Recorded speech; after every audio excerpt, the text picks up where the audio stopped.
Bismillahirrahmanirrahim. Bismillahirrahmanirrahim. Assalamualaikum warahmatullahi wabarakatuh. Allahumma sholli ala sayyidina Muhammad wa ala ali sayyidina Muhammad.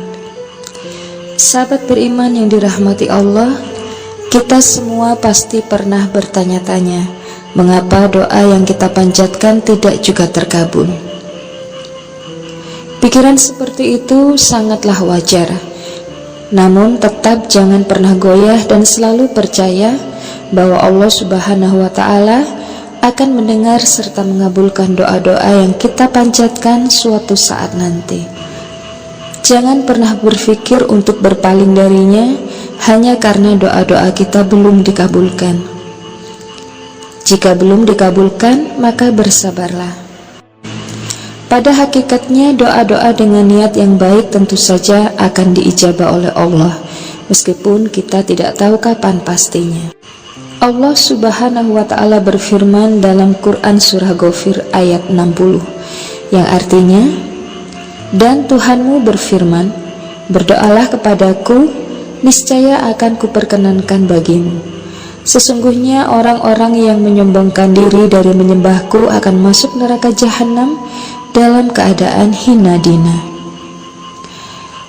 Dan tahukah Anda, terdapat beberapa rahasia yang bisa kita lakukan untuk memastikan doa yang kita panjatkan mudah atau cepat dikabulkan oleh Allah Subhanahu wa Ta'ala. Rahasia yang pertama, carilah waktu yang mustajab. Kapan waktu tersebut? Menurut para ulama, waktu yang mustajab adalah pada hari Arafah, Ramadan, dan sepertiga malam terakhir. Rasulullah Shallallahu Alaihi Wasallam bersabda, Allah turun ke langit dunia setiap malam ketika tersisa sepertiga malam terakhir. Allah berfirman, siapa yang berdoa kepadaku, aku kabulkan. Siapa yang meminta kepadaku, aku beri. Dan siapa yang minta ampunan, pasti aku ampuni.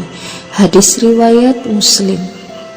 Yang kedua, pada saat keadaan yang mustajab, yaitu ketika perang, turun hujan, ketika sujud, dan antara azan dan iqomah. Nabi bersabda, doa antara azan dan iqomah tidak tertolak. Hadis riwayat Abu Daud, Nasai, dan Tirmizi. Nabi juga bersabda, keadaan terdekat antara hamba dan Tuhannya adalah ketika sujud, maka perbanyaklah berdoa. Hadis riwayat Muslim. Yang ketiga, menghadap kiblat dan mengangkat tangan. Kiblat adalah arah yang dituju semua umat Islam dalam melaksanakan ibadah, seperti sholat maupun berdoa. Sebab Rasulullah Shallallahu Alaihi Wasallam seperti diriwayatkan dari beberapa hadis menyebutkan bahwa beliau dalam beberapa kesempatan menghadap kiblat ketika berdoa. Tapi hal ini bukanlah suatu keharusan, melainkan anjuran. Selain itu, dalam doanya Rasulullah Shallallahu Alaihi Wasallam juga mengangkat kedua tangannya dengan tegas sambil menghadap kiblat. Yang keempat, khusyuk, rendah hati, dan penuh harap kepada Allah.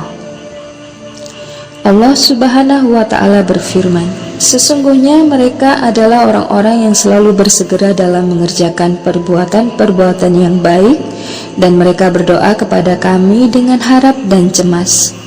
Dan mereka adalah orang-orang yang khusyuk kepada Kami. Quran Surah Al-Anbiya ayat 90. Yang kelima, bersuara lirih dan tidak teriak-teriak. Allah Subhanahu wa Ta'ala juga berfirman, berdoalah kepada Tuhanmu dengan berendah diri dan suara yang lembut.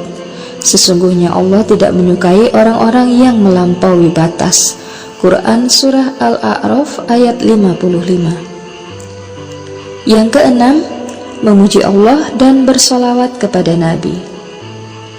Sebelum mengucapkan suatu permintaan dalam berdoa, ada baiknya kita memuji Allah Subhanahu wa Ta'ala dengan membaca kalimat zikir. Ini dilakukan tentu untuk menyanjungnya sesuai kedudukan yang maha suci. Nabi pernah mendengar ada orang yang berdoa dalam sholatnya dan dia tidak memuji Allah dan tidak bersolawat kepada Nabi. Kemudian beliau bersabda, orang ini terburu-buru. Lalu beliau juga bersabda, apabila kalian berdoa, hendaknya dia memulai dengan memuji dan mengagungkan Allah, kemudian bersolawat kepada Nabi Shallallahu Alaihi Wasallam, kemudian berdoalah sesuai kehendaknya. Hadis riwayat Ahmad. Dan yang terakhir, wajib yakin kalau doanya pasti terkabul, jangan pesimis. Rasulullah bersabda, janganlah kalian ketika berdoa mengatakan, ya Allah, ampunilah aku jika engkau mau. Ya Allah, rahmatilah aku jika engkau mau. Hendaknya dia mantapkan keinginannya, karena tidak ada yang memaksa Allah. Hadis riwayat Bukhari dan Muslim. Itulah tadi rahasia-rahasia yang mesti kita ketahui agar semua doa yang dipanjatkan segera dikabulkan oleh Allah Subhanahu wa Ta'ala. Semoga bermanfaat. Barakallahu fikum. Assalamualaikum warahmatullahi wabarakatuh.